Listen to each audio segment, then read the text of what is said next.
আসসালামু আলাইকুম।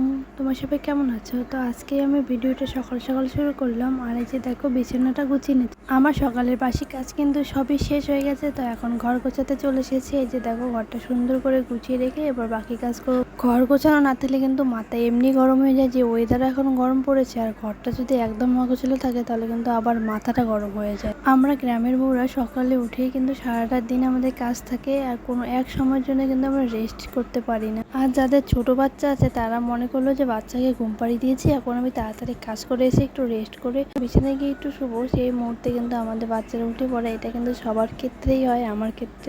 আর আমার কিন্তু বাইরে সব কাজ কমপ্লিট, রান্না বান্না। যে দেখো মেয়েকে ঘরে বসিয়ে দিয়েছি, আর ও ঘর একদম ছড়িয়ে ছিটিয়ে রেখেছে খেলনা দিয়ে, একটু ঘুম পাড়িয়ে দিয়েছি। আমি এখন যাবো দোকানে, দোকান থেকে সার্ফ কিনে এনে মেয়ের জামা কাপড় যত কিছু আছে এগুলো সব কেচে ধুয়ে মেলে দিই, তারপরে আমি আমার কিন্তু মেয়ের জামা কাপড় আমি প্রত্যেক দিন সার্ফ দিয়ে ধুই।